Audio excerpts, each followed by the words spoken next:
Muy buenas noches, mis alumnos de la Universidad Ciudadana de Nuevo León. Soy su servidor, doctor José Jesús Varela. Vamos a ver una clase más de filosofía del derecho. Esta ya es la clase número 7.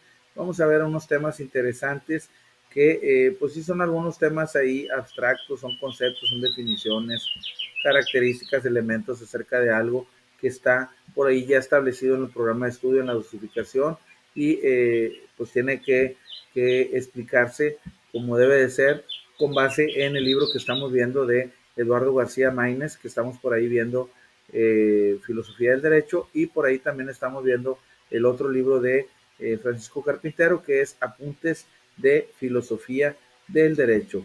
Vamos a iniciar ahí compartiéndoles pantalla para que ustedes vayan viendo por ahí el material que siempre les preparo y que por ahí está disponible para que ustedes lo tengan como lectura dentro de su tópico semanal de, valga la redundancia, de esta semana 7. Les dejo varios tópicos, varios videos que ustedes nada más con darle clic ahí en la plataforma, pues obviamente se ven, se descargan y los pueden ir meditando, los pueden ir ahí analizando, los pueden ir comprendiendo de estos temas de filosofía del derecho, ¿verdad? Que por ahí les pongo ahí la etimología, ¿verdad? De filosofía, que viene por ahí P-H-I-L-O-S, pilos, que significa amor, y Sofía, sabiduría. Entonces, los sabios, los sofistas, ¿verdad? Si nos remontamos a las épocas de tales de Mileto, Sócrates, Platón, Aristóteles, pues ellos eran unos sofistas, es decir, ellos tenían un amor a la sabiduría, tenían ese amor a la sabiduría, a investigar, y tenían incluso la humildad de decir, yo solo sé que no sé nada. O sea, ellos tanto sabían que como quiera sentían que debían de saber todavía más. Entonces, por ahí esta, esta filosofía, por decirlo así, todos tenemos una filosofía de vida, un proyecto de vida. Habrá quien no, pues bueno, sería bueno que lo tuviera, pero sí, es muy importante esta área, esta materia, porque complementa todas las materias que ustedes están viendo en el área de la licenciatura en Derecho con acentuación en Economía de la Universidad Ciudadana de Nuevo León. Entonces, bueno, vamos a iniciar ahí con este tema de la semana. Vamos a ver de entre los subtemas. Primero el capítulo es el sistema normativo y su estructura. Los subtemas son el problema antinómico, vamos a ver qué significa eso, las lagunas del sistema formativo, la regulación jurídica y la norma de derecho. Ahí como introducción al tema vamos a ver que una antinomía es un término empleado en la lógica y la epistemología que en un sentido laxo significa una paradoja o contradicción irresoluble. Es conocida como antinomía la oposición contradictoria entre normas jurídicas en uno de los grandes, y es uno de los grandes problemas que tiene nuestro ordenamiento, tomando en cuenta que para solucionar esta contradicción, pues se tienen que utilizar los criterios. Por ejemplo, cuando una ley prohíbe una cosa y esa misma cosa o situación lo permite otra ley, pues hay una antinomía, hay un problema antinómico. ¿Cómo se va a resolver esa situación? Pues viendo cuál ley tiene más, digamos, jerarquía, ¿verdad? Si es una ley federal, pues tiene más jerarquía que una ley estatal, o si es una ley estatal, tiene más jerarquía que algún reglamento municipal. Y segundo, pues verificar, ¿verdad?, la vigencia, cuál es más actual, cuál está más obsoleta, por decirlo de alguna manera, cuál tiene más aplicabilidad de acuerdo a las circunstancias, y entre otras situaciones que se tienen que ver para dirimir controversias y de alguna manera establecer un criterio de cuál de esas dos leyes es más, digamos, más apta o embona más con las situaciones actuales de la sociedad, ¿verdad? Es como en la sociología jurídica, pues estudian los cambios que hay en la sociedad, y de acuerdo a esos cambios, pues se van reformando las leyes para que estén más ad hoc, es decir, más adecuadas a las situaciones que se van por ahí presentando, ¿verdad? Por ejemplo, como les comentaba, cuando no existía o no estaba comercializable el Internet para cualquier particular, pues obviamente no había tantos delitos en el sentido cibernético, ¿verdad? Ya una vez que se comercializa el Internet, eh, a, a, este, a granel, por decirlo así, a toda persona que pueda pagar el servicio, pues obviamente se pueden dar el robo de datos, el hackeo de cuentas. Hay gente que así se les llama hackers, que ellos tienen el conocimiento de cómo quitar alguna contraseña, entrar a una red social tuya, extraer fotos, y obviamente es un delito porque pues bueno, está invadiendo tu vida privada, te pueden extorsionar, te pueden difamar, te pueden injuriar.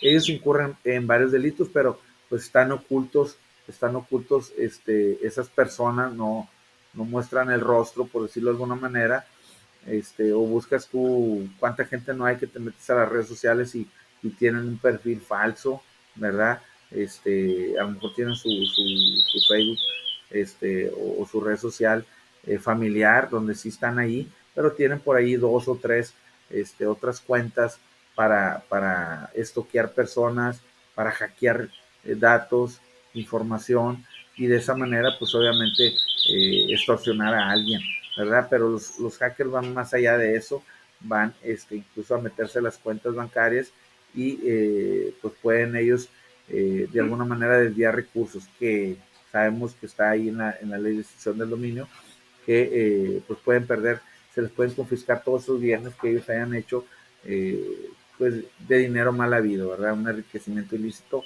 que lo pueden, ahí viene la ley de extinción del dominio, lo pueden cometer los servidores públicos, lo pueden cometer los empresarios o cualquier otro particular que se dedique a actividades ilícitas, secuestro, lavado de dinero, ¿verdad? Que robo de hidrocarburos, ¿verdad? Que le llamaban el huachicoleo, todo eso. Pues todas esas personas que pueden por ahí perder su dominio de alguna propiedad por la cuestión de que se están dedicando a actividades ilícitas. Entonces, todas esas personas que están haciendo fortuna, robando datos, robando información, hackeando cuentas, pues una vez que se les detecta y se les comprueba, pues es un delito grave y bueno, pues ahora ya esta sociedad con las tecnologías que tenemos, pues se hace una policía virtual y se tipifican nuevos delitos de acuerdo a lo que la sociedad está viviendo. Entonces ahí, en un problema antinómico, como lo estamos viendo, que tiene que ver la vigencia de esa ley, tienen que ver la aplicabilidad, de acuerdo a lo que la sociedad requiere, cuál va más adecuada esa ley para aplicarse, y la jerarquía sobre todo de cada una de estas leyes. Entonces, la sociedad pues está cambiando a pasos agigantados y se tiene que ir reformando por los diputados, por los senadores, la ley y los reglamentos, y de esa manera pues evitar que haya problemas antinómicos, es decir, que una ley permita lo que la otra prohíbe y la otra prohíbe lo que la otra permita. Se tienen que verificar bien que no sucedan ese tipo de detalles dentro de las legislaturas, y si las hay, pues corregirlas. Bueno, entonces por ahí amplía un poco más el tema aquí el autor, mencionando esto que les comenté, pues es una ejemplificación para enriquecer la clase y se entienda mejor, pero por ahí nos menciona García Maínez que los problemas antinómicos se dan cuando dos normas de derecho de un mismo sistema se oponen contradictoriamente, sí y solo sí, teniendo ámbitos iguales de validez material, espacial y temporal. Una permite lo que la otra prohíbe en un mismo sujeto, en la misma conducta. Entonces es algo, pues obviamente que hay que ver, ¿verdad? Es, por ejemplo, si, no sé, tu mamá te da permiso de salir a un baile y de repente está ahí tu tío, te dice, sabes que yo te prohíbo, y no es tu tutor ni es el que te da los recursos para vivir, sino en este caso tu madre es la que te solventa sus gastos, pues obviamente tú vas a decir, bueno, uno me permite, el otro me prohíbe, ¿a quién le voy a hacer caso?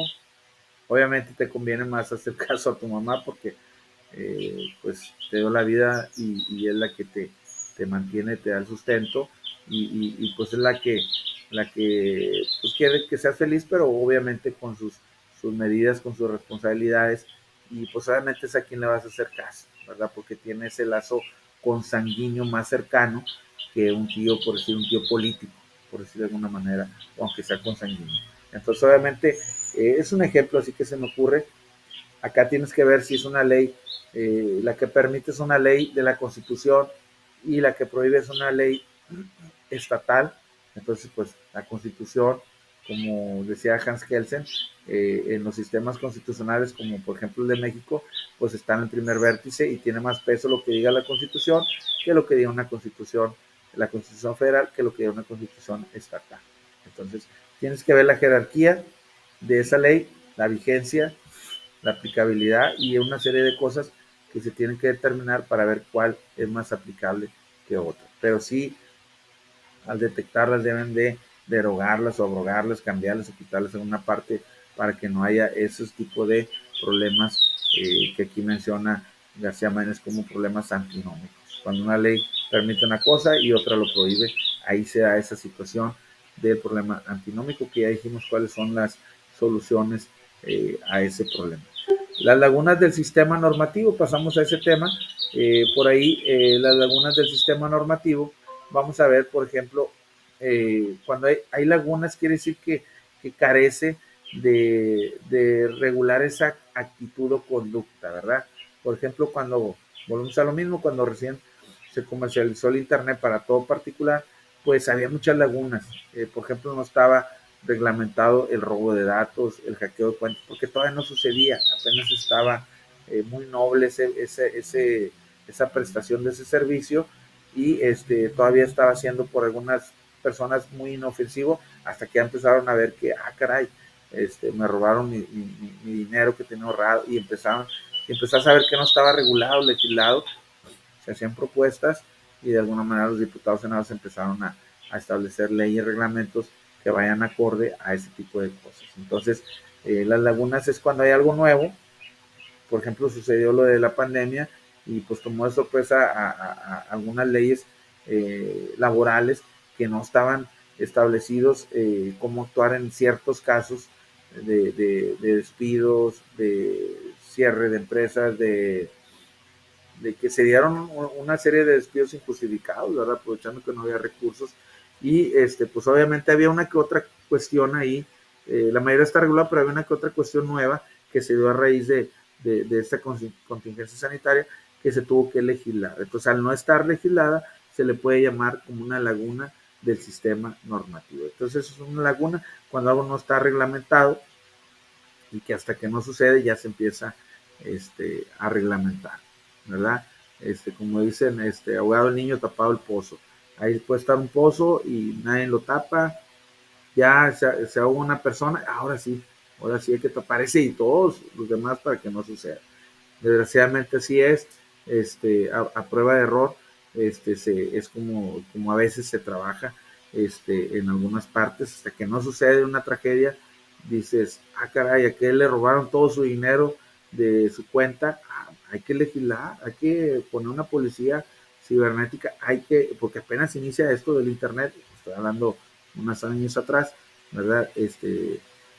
Y bueno, hay que legislar este tipo de situaciones que le pueden pasar a lo mejor no le pasan a todos, pero a alguien en algún momento dado le puede suceder y debe estar reglamentado para que ponga su denuncia, para que se investigue, para que se le solucione, para que se le restituya ese dinero que por ahí le robaron de alguna cuenta, ¿verdad? Se investigue quién sustrajo ese dinero. Ha habido casos de personas que están en otros estados hackeando cuentas de personas de otro estado distinto al de ellos y que luego por ahí comprueban que clonan una tarjeta y se gastaron el dinero en ciertas cosas en otro estado y le dicen a la persona, no, es que no se le robó, usted usó su tarjeta acá, le pasó a un conocido, aquí vive en Monterrey y le hackearon como 15,000 pesos, ahí le robaron de su cuenta y él va y reporta al banco y le dice, no, aquí aparece que usted fue a comer a tal restaurante, compró tal ropa,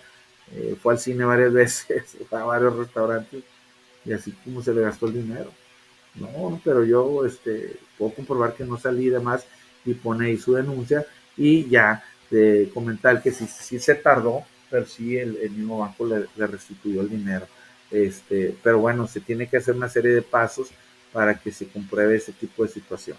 Entonces, cuando algo es nuevo, pues obviamente todavía no está reglamentado y a eso se le llama una laguna del sistema. Ya cuando ya está reglamentado, obviamente ya es un sistema normativo.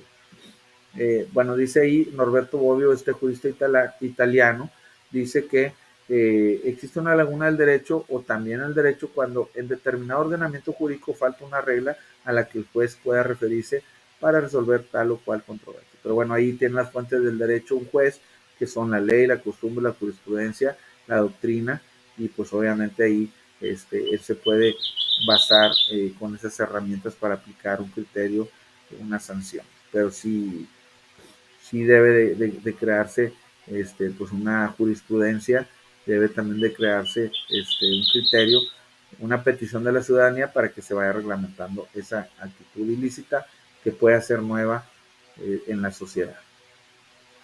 Las lagunas técnicas son para Fourier, como para Bobbio, verdaderas lagunas, pero asumen el carácter que consiste en la ausencia pura y simple de una regulación relativamente a los medios capaces de conducir. Para Kelsen, Hans Kelsen, este profesor de Viena, que bueno, fue profesor ahí en Austria, en Viena, incluso en Harvard, que es una de las mejores universidades del mundo y de Estados Unidos. Pues obviamente ahí en la Facultad de Derecho Kelsen, que es el creador de esta pirámide kelseniana, como les he explicado ya infinidad de veces, y les puse por ahí un archivo que por ahí un servidor realiza una investigación para que ustedes la vean, la analicen y la comenten en el foro o por mensaje y dialogamos sobre eso. O si les queda claro, pues qué bueno. Kelsen él menciona que el derecho vigente no es aplicable a un caso concreto de la experiencia jurídica sin ninguna norma genérica de aquel a que se refiere este. Bueno, la regulación jurídica pues es el ordenamiento, lo que ya está, es lo que existe y es con lo que echa mano un juez para aplicar, perdón, para aplicar su criterio para una sentencia. Es la conexión necesaria y recíproca de un precepto que obliga a otro y faculta. Es la regulación jurídica impero atributiva. Impero, algo imperativo, pues es algo, un mandato, un ruego. Atributivo, algo que otorga alguna facultad. Entonces, mientras las reglas convencionales y preceptos de la moral obligan, pero no facultan, aquella regulación obliga al mismo tiempo, por lo que certeramente se ha dicho que los deberes de ella dimanan no solo de deberes, sino de deudas. La lógica del juicio jurídico que expone García Máinez es la siguiente: la norma que impone un deber se confunde con la que atribuye un derecho, y en este caso, la persona objeto de la regulación es el obligado y el otro el pretensor. Acuérdense que el derecho es bilateral, ¿verdad? Es heterónomo, coercible, bilateral y exterior.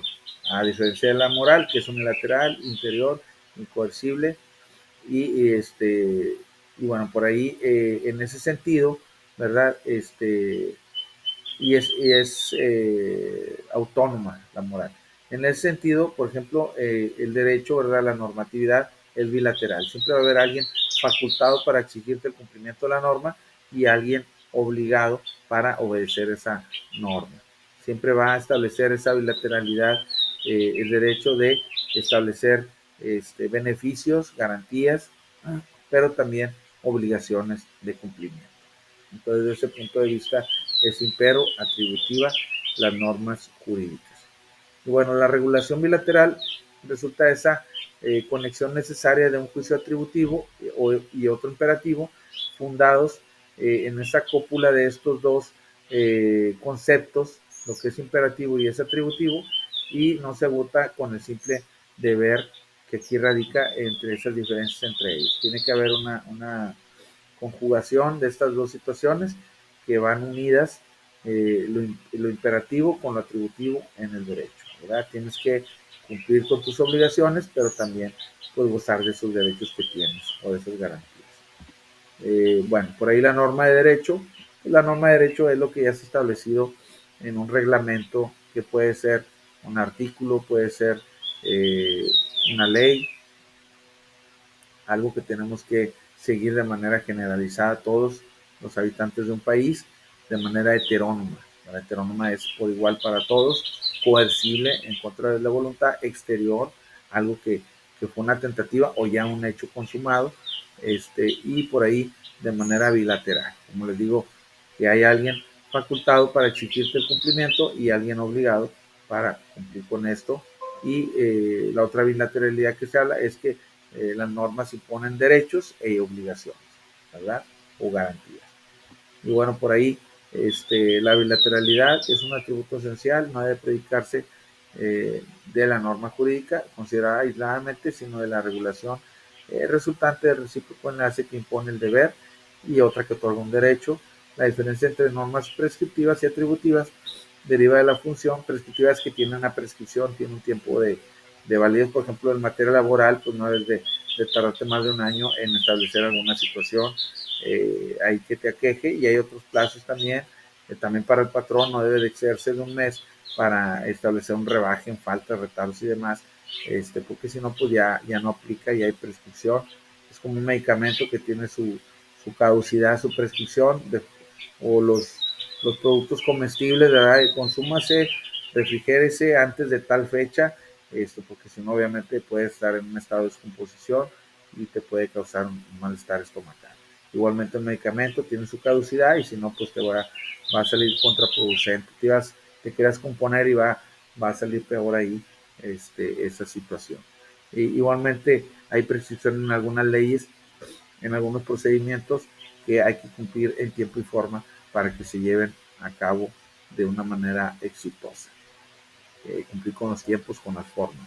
Y bueno, por ahí ya con eso terminamos, que bueno, una norma de derecho establece cuestiones prescriptivas y atributivas que derivan de una función donde se desempeña una regulación jurídica. Bueno, y todo esto pues es investigado vimos el libro de Francisco Carpintero, un profesor de España, ¿verdad? Creo que es de Andalucía, España, y también el libro de García Maínez, ¿verdad? Eduardo García Maínez, eh, profesor emérito ahí de la UNAM, y bueno, por ahí pues ya en paz descanse, pero bueno, dejó su obra que es la introducción al estudio del derecho y que vemos, filosofía del derecho, que normalmente en el programa de estudio del abogado siempre inicia en primer semestre con introducción al derecho de García Maínez y casi termina la carrera viendo filosofía del derecho también de Eduardo García Maínez. Entonces, bueno, está muy interesante este libro. Yo ahí se los dejé nada más para que lo descarguen. Les dejé archivos, les dejé resúmenes que un servidor realiza de cada uno de los temas para que ustedes los lean, los entiendan, más aparte esta sesión síncrona donde se explican los temas y por ahí alguna actividad semanal entregable o algún cuestionario contestable en plataforma. Ahí continuamos a la orden y al pendiente para leerles los mensajes que ustedes envían, y ahí estamos en la Universidad Ciudadana de Nuevo León para servirles y explicar estos temas. Si no hay dudas, pues qué bueno que se entendió el tema. Y bueno, esta fue la clase número 7 de Filosofía del Derecho de la carrera licenciado en Derecho con concentración en Economía en la Universidad Ciudadana de Nuevo León. Ahí estamos para servirles y bueno, que pasen muy buena semana y cualquier duda ahí me lo pueden hacer saber por mensaje. Hasta pronto, quedo al pendiente y que pasen muy buenas noches. Hasta pronto.